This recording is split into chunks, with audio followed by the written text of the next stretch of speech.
Humanity since the beginning of time has been a two-sided coin. We raise each other up and we tear each other down. Have you ever wondered what the lowest of the low can look like? What acts will make your skin lurch? A woman who turned her victims into treats. A man who put his mother's head in a pot. A woman who massacred her family. And a man who ate his child victims. We call these cardinal sins.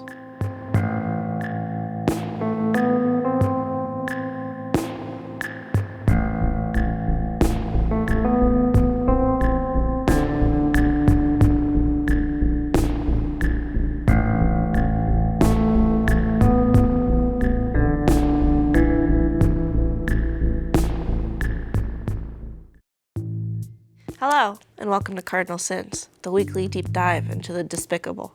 I'm your host, Bryn Fawn. And I'm AJ Payro. Our cardinal sinner today is Joel Guy Jr. He was born in 1988 and had a relatively good upbringing.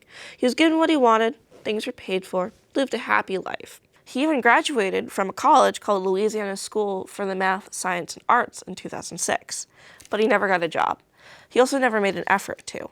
People described him as distant and cold. He was essentially living off of his parents his whole life. However, it couldn't last forever. His parents, Lisa and Joel, wanted to retire. They were living in Knoxville at the time and already had made preparations to move. They had sold the house. The last event their children would have in their childhood home would be Thanksgiving of 2016. It was 2 days later that Joel Jr. would strike. He went for his father first while his mother was out at Walmart buying groceries. Joel appeared to have put up a fight against his son. There was tears in the drapes, and an exercise machine was knocked over. There was also blood on the walls. He was notified of the fact that he was not going to be able to live off of mommy and daddy anymore. His sisters have their own kids and are living their own lives. Yeah, okay. He's the only one still staying with his parents. Joel Jr. heartlessly waited for his mother to come home. She entered and dropped off groceries that she had bought in the foyer to be put away minutes later. That never happened. She went upstairs, and that is where her son killed her. I wonder if she saw any of the, or is it one of those things where you come home, you drop your stuff off, and you just, beeline for the bathroom? I wonder, if she saw anything and was, freaked out. That's a good question. Well, it gets worse. As these things often do. He cut off his mother's head. But cut off is actually the wrong term. He broke off her head from her body. He broke it off? Yes, that is how angry he was. Due to his education, he was kind of smart with chemicals. He put the bodies in containers to decompose with acids that he'd made. Before he did that, he disarticulated them. Do you know what that means? I'm assuming he disarticulated. I'm assuming Yes. he, popped the joints. That's more dislocation. Disarticulation is separating the bones at the joint. I Googled it, there is a difference. Ask a nurse. He also cut off his father's hands, leaving them on the floor in the room he was murdered in. He took his mother's head and put it in a pot to boil.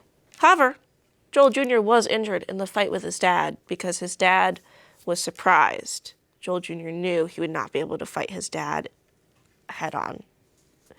He was later seen at the Walmart his mother was just at previously, buying medical supplies and more chemicals. Ooh.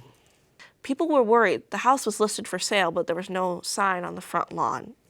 There was a welfare check made by the police. They had noticed that perishable groceries were on the floor and on the counter, visible from the window. They could feel heat radiating from the house, and there was a strong chemical smell. They entered through the garage as it was not locked. What they found was horrifying. Joel Jr. had set the house to 90 degrees Fahrenheit. That is 32 degrees Celsius for our international fans. That's hot. It was to speed up the decomposition process. Post-mortem, he had cut the bodies so that the acids and chemicals would seep into their bodies and they would decompose faster. I'm sorry, I shouldn't be laughing, but it's just the thought process of, yes, we've got groceries on the floor, perishable. We've got my parents' rotting corpses. Yes, in tubs upstairs. In tubs. And chemical smell everywhere. And he's like, yeah, I'll turn the heat up. But he knew that stuff would stank. What was he going to do? He's going to get a little bit of Lysol? He's like, it's fine.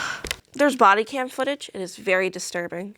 You will hear a dog howling and crying the entire time as they sweep the building. Yes. He originally planned to kill the dog, but instead changed his mind, locking the dog on the second floor. They could not free the dog as they had to sweep the house to make sure there was no one else in there that could harm the police. The dog did survive. He was let out. He did not die. But he was left in the house for 3 days in the heat. Oh, that's so sad. Do you want to know what they found in the house? What did they find? A to-do list on how to kill your parents.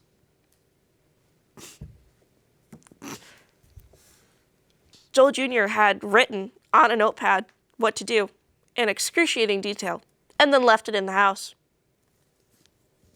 Where was he? Like, was he staying in the house with his parents, like, dead bodies?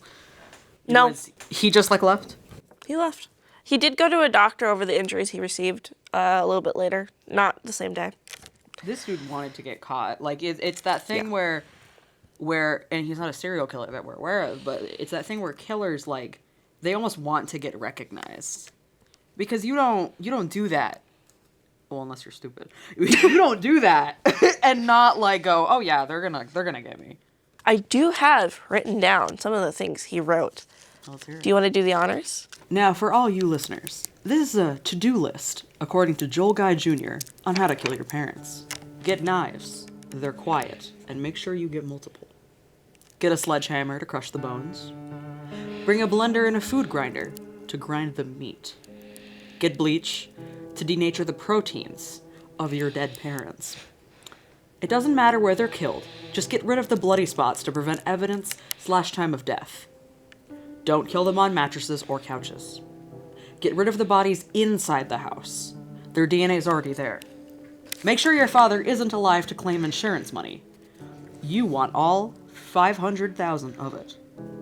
And turn the heater up as high as it goes, because it will speed the decomposition. Yep. He killed them for money in a vicious, vile, violent way. But obviously this was an act of rage, because you don't rip your mother's head off and place it in a pot. $500,000. What would you do with that much money after you kill your parents? Pay off my student loans. That's a good answer.